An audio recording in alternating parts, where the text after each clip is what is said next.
just a few yards away. Down in the crypt of the Capitol, a pitched battle was raging. I decided to stand my ground there. Officer Harry Dunn was in the crypt, and he recalled the fight there in testimony last summer. One of the invaders approached me like he was going to try to get past me and head down the stairs. I hit him, knocking him down. Lieutenant Hopkins rallied his fellow officers. I just kept asking them, are you guys as pissed off as I am? And the universal answer was yes. And without hesitation, they all jumped into the fight, and they all knew they were outnumbered and did amazing things. There were casualties, 140 officers injured, dozens hospitalized. Officer Michael Fanone, dragged out into the mob in the fight for the West Front, beaten, kicked, repeatedly tasered with his own weapon, suffered a heart attack and a concussion. It looked like a medieval battle scene. People ask, were you afraid? I was mad. I mean, it occurred to me as I was seeing my friends walk by me, bleeding from the head and holding their arms like they were broken, things like that. It didn't inspire fear, it just made it real, and it made me more mad. 5 people died in connection with the attack that day. Officer Brian Sicknick, who was pepper sprayed by attackers, you see him here staggering away, died the next day after suffering strokes. I lost a good friend of mine, Brian. That's the part that hurts the most. The D.C. medical examiner ruled that Sicknick died of natural causes, but Ted Hopkins isn't buying it. Do you think Brian Sicknick died because of the fight that day? Absolutely, absolutely. I rode bikes with him every day for years. I mean, he worked for me for 9 years. He was a healthy guy. It's highly unlikely that a person as healthy and young as he is just happened to have a series of strokes the next day or that day. There's not a single person in this department that believes that was a coincidence, that he just died of natural causes. It was the worst day in the history of the Capitol Police and one of the worst days in the history of our democracy. Who do you blame? Just stupidity. I had no idea that there was an actual cult out there that had tricked people into, I'd heard of it, but didn't know there was an actual cult.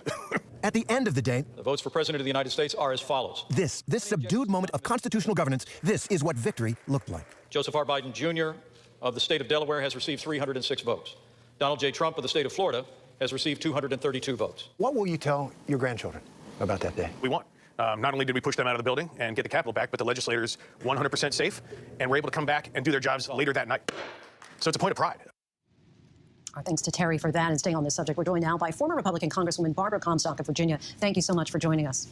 Good to be with you. So after the insurrection, you tried to convince your fellow Republicans to support a January 6th commission on behalf of the mother of deceased Capitol Police Officer Brian Sicknick. Walk us through why you decided to take up this cause and work alongside with Sicknick's grieving family. Well, I had been on the House Administration Committee that works with the Capitol Police, as well as having been a staffer for 10 years myself, and the Capitol Police were always there helping me. And many of them lived in my district, so that was an easy thing to do, and I believed it was very important. One of my previous jobs was I was chief counsel of the largest investigative committee in Congress during the Clinton years, and I knew, with issues and situations like this, you need to get to the bottom of it and get the public record out. So I strongly supported having an independent commission, but I am very impressed and pleased with the January 6th committee and what they're doing, because ultimately, no matter who's doing the subpoenas and the information themselves, the texts, the documents, the records that we're seeing come out, they speak for themselves, and that timeline will be clear as that comes out. So it really, at the end of the day, doesn't matter what type of committee or who does the subpoenas. It's the information that we know exists. And what we're seeing now is what we saw on January 6th. We all knew who was responsible. That's why Kevin McCarthy, Donald Trump Jr. was calling his father to say, do something, it's gone too far. They all knew he was responsible, but now the record is being compiled, and those officers will be, they deserve that. As you're well aware, January 6th has, of course, become this flashpoint in our country, and we've mentioned only 2 Republicans showed up for the commemoration today. And what message do you feel that absence sends to the officers who were injured that day and to the grieving families of the officer who died? Well, I know my friend Adam Kinzinger would have liked to have been there. He was on TV today talking to that. He's also on Baby Watch, so he wasn't able to be there. But yes, it is disappointing, and it does send, I think, a sad message. But let me point out, there was virtually nobody there defending Donald Trump and his absurd claims. And the press release that he put out today, you didn't see anyone but the most nutty of conspiracy theorists, I guess, was Marjorie Greene and Matt Gaetz, who in any way defended Donald Trump. So I think he is a diminished and continuing to be diminished man and figure in the party. I'm here in Virginia, where we already turned the page and nominated and elected somebody who did not go and bend the knee at Mar-a-Lago, who is his own man. And I think you will see the leaders of the party in the future will be, or certainly the presidential candidate or a future Republican president, will be people who don't bend the knee at Mar-a-Lago and humiliate themselves. And just a few seconds left, but an ABC News poll found that 1 in 4 Americans believes that people who stormed the Capitol were actually protecting democracy, not attacking it. How do you make sense of that? And is the Republican leadership to blame for that thinking?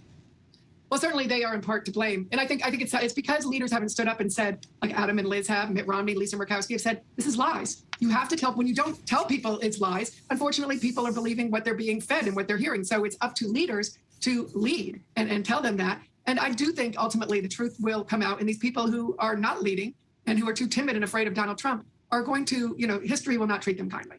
Barbara Comstock, we thank you so much for your time. I appreciate it. Thank you. And still to come, we're tracking some international headlines, including deadly clashes in one country that has the State Department concerned. Stay with us. With so much at stake, so much on the line, more Americans turn here than any place else. ABC News World News Tonight with David Muir, America's #1 most watched newscast, now streaming on ABC News Live. It was a scary time in the 70s. You had multiple bodies showing up in Los Angeles. There were so many murders happening. You had to have a name for it. Serial killer. There was a human head in there. This was premeditated evil. We have this clock. This person is going to do this again. It's me against the killer. Who's going to win? We'll see who laughs last. What came next was unlike anything they had ever seen.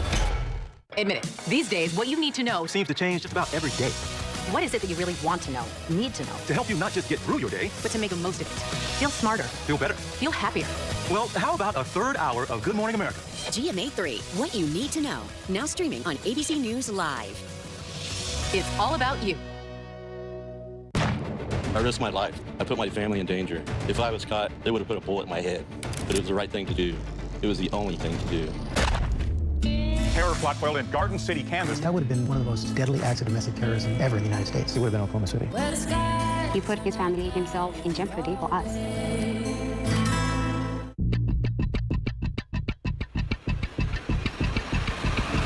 24 Hours, Assault on the Capitol, the ABC News original, exclusively on Hulu, now streaming. This is what being live is all about. This is ABC News Live. We're surrounded by people squeezing into this bomb shelter. Run, urgent delivery, run. Not afraid to go there. So my question, Mr. President, what are you so afraid of? Breaking news, live events. This is the moment. Streaming straight to you, anytime, anywhere. You just met one friend right here. You're watching ABC News Live. Thanks for streaming with us. National parks are incredibly safe places. A crime will happen. My wife is cold and she's in really critical condition. At that time, I thought it was just a tragic accident. There's still a lot of questions we need to ask. There were small things that didn't totally add up. This is 2 lives for Harold that have died now. I was shocked. Something's not right.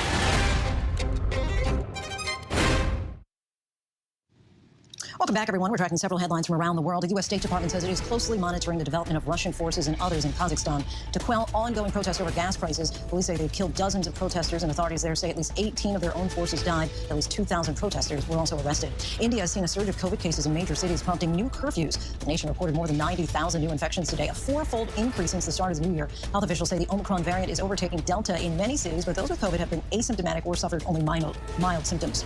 Countries around the world, and especially Latin America, are celebrating Three Kings Day today, which commemorates the day the 3 wise men visited Jesus Christ after his birth. Street stalls in Mexico were filled with parents scrambling to purchase last-minute gifts. Presents are typically exchanged on Three Kings Day as opposed to Christmas Day in Mexico and other nations that celebrate. And that is our show for tonight. Be sure to stay tuned to ABC News Live for more context and analysis of the day's top stories. But before we go, take a listen to some of today's stirring speeches. So many lawmakers hoping that what happened 1 year ago will never happen again. I'm Linda Davis. Thanks so much for streaming with us. Have a great night. 1 year ago today, in this sacred place, democracy was attacked, simply attacked. The will of the people was under assault. The Constitution, our Constitution, faced the gravest of threats as a violent mob reached the Capitol. But they failed. They failed. We all saw what our nation would look like if the forces who seek to dismantle our democracy are successful. The lawlessness, the violence, the chaos. The future of the country is at stake. Right. And there are moments when we all have to come together in order to defend the Constitution. However long our republic stands, I don't think people will remember that we had to evacuate the House floor. I hope they won't. I hope they'll remember that we came back while there was still blood on the walls, still broken glass on the floor. While we ourselves were shaken, we came back and we voted to certify an American presidential election. Truth is clear as this shard of broken glass that I have carried with me for the last 365 days. Glass that I picked up from a broken window in the Capitol in the aftermath of January 6th as a reminder, constant reminder in my pocket of the brutality of that day. We must have truth. We must have accountability. I pray that this solemn anniversary be a reawakening of our devotion to our democracy. It's time we remembered that. It's time we defended our democracy like our lives, our liberties, and our very happiness depended upon it, because they do. We must never forget January 6th. We must never lose sight of what happened, and we must never stop fighting for our democracy. How will January 6th come to be remembered in the years ahead? Will it be remembered as a moment that accelerated the unraveling of the oldest, greatest democracy in the world? Or a moment when we decided to secure and strengthen our democracy for generations to come? So at this moment, we must decide, what kind of nation are we going to be? Out of the ashes, good things can rise. We cannot sit on the sidelines. We must unite in defense of our democracy. Let freedom ring.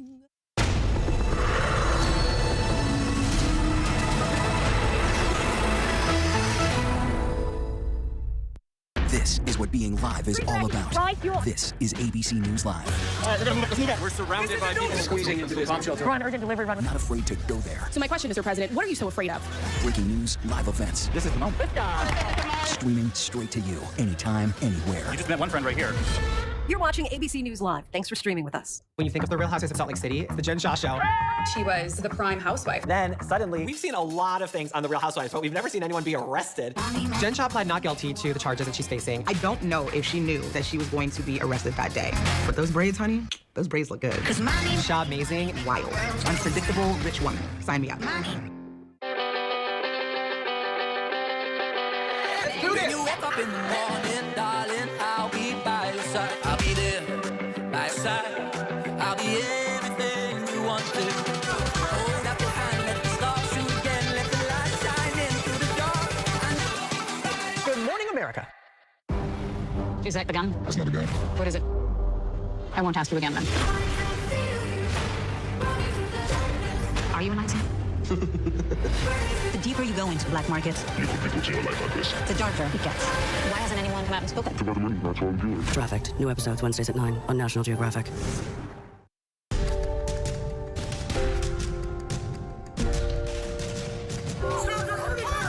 you really want to understand what happened to January 6th, you really have to rewind the clock to really look at where that anti-government movement started from.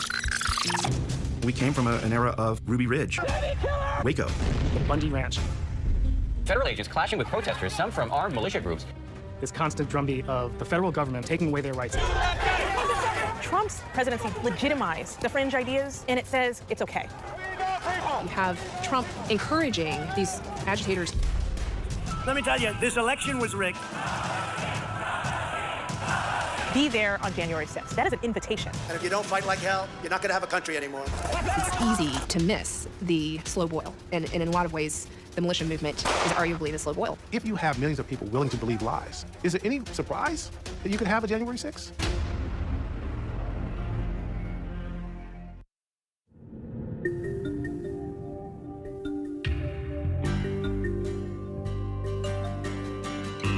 I'm Jason Van Tatenhove. I'm a classically trained painter. At one point in time, about 15, 16 years ago, I was considered one of the top rising artists of the Denver art scene. My day consists of, waking up, taking in the news, and writing all day. Hey guys, Jason Van Taten of Oath Keepers here. I did it with the Oath Keepers, but I was doing it before then, and, something I've always done. I have an important story that we need to get out there. Get back now! Many of you, like me, were very inspired by the actions that happened at Bundy Ranch. It was the first time in our country's recent history that good Americans stood up and said, you know what? We're not going to let this happen on our watch. And we went and we stood shoulder to shoulder with some of the best Americans in this country. Remember the video? Yeah, I do.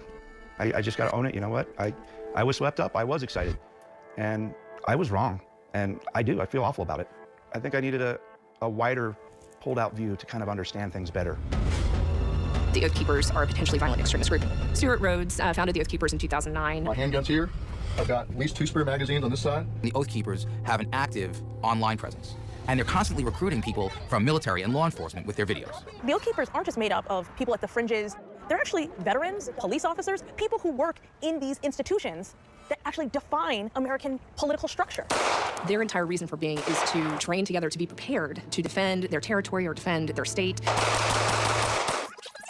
If you rewind the clock, a key part of this constant drumbeat of the federal government was basically taking away their rights, and that they should be prepared one day to have to stand up and maybe even take physical action, was in 2014 in a remote part of Nevada, the Bundy Ranch. A dramatic standoff caught on tape tonight. Federal rangers up against a rancher.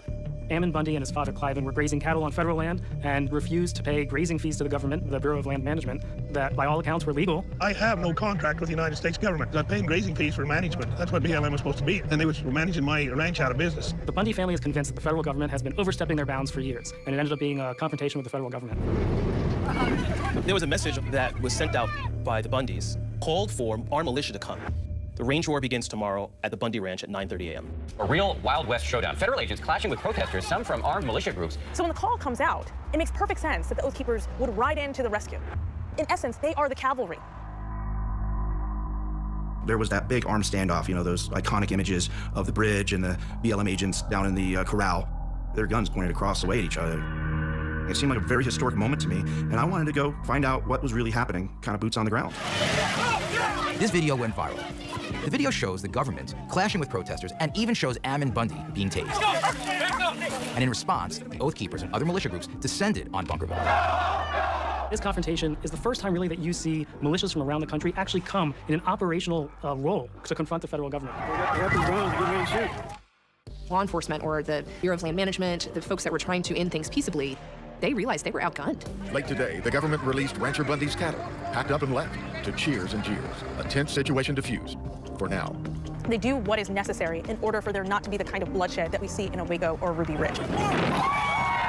But in doing so, it ends up giving the appearance that a group of militiamen had beaten the federal government. Stuart Rhodes and Ammon Bundy, they broadcast that victory online for the whole world to see. What happened today was a choice between bending the knee and standing up. And you folks stood up. Stood up. The battle has been won, but the war is far over.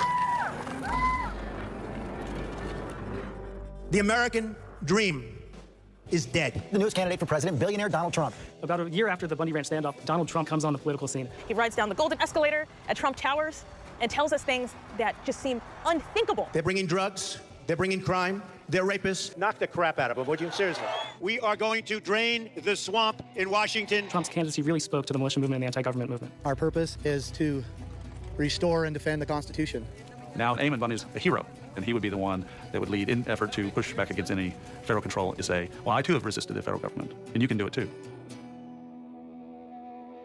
Tonight, armed protesters have taken over a federal wildlife refuge, determined to stay as long as it takes, and prepared to use violence. The Malheur Wildlife Refuge takeover was really Ammon Bundy's own operation. Love you! We support you! It began with a peaceful march, protesting land rights and the sentencing of 2 local ranchers convicted of burning federal land. It was based on the fact that he was upset that a father and son were being sent back to prison for arsons on federal land that they had admitted to, and they didn't want Ammon's help. The Hammonds have turned themselves in. But Ammon was convinced that them going back to prison was federal overreach. It is the duty of the people to put that government back in its place. And so he went to the refuge and took it over to protest them being sent back to prison. They tested the waters with Bundy Ranch, and they succeeded, and then they went and took it further, took over government property. It had a major, major effect on day-to-day life there. So that is the refuge headquarters. You can see the beautiful tile rust on the buildings. It became a real problem for the community. I started pulling together community meetings. About 400 or 500 people met in the high school auditorium. And a group of people came in, about 40 or 50 people. And it just took my breath away as I watched them because I realized they were all going to the top of the bleachers and they had fully circled the entire high school auditorium. And then I realized Ammon Bundy's one of them. Tonight, militia leader Ammon Bundy showed up uninvited to a community meeting in Burns and got shouted down. Mr. Bundy, be very clear. I'm happy to meet you. Any place outside my county, it is time for you to go home. These people Rising tensions in the armed standoff in Oregon that is showing no signs of ending. We have no intent of pointing a gun at anybody, but let's be clear here. Who's pointing guns at me? Who's pointing guns at Ammon? Hey guys, this is Jason Manchino with Oath Keepers Media. I'm here at the Malheur Refuge with my friend Lavoy Pickham. Now, it's not like we were great friends or anything, but we had conversations and, interviews and stuff, and I actually, tried to talk Lavoy out of Malheur.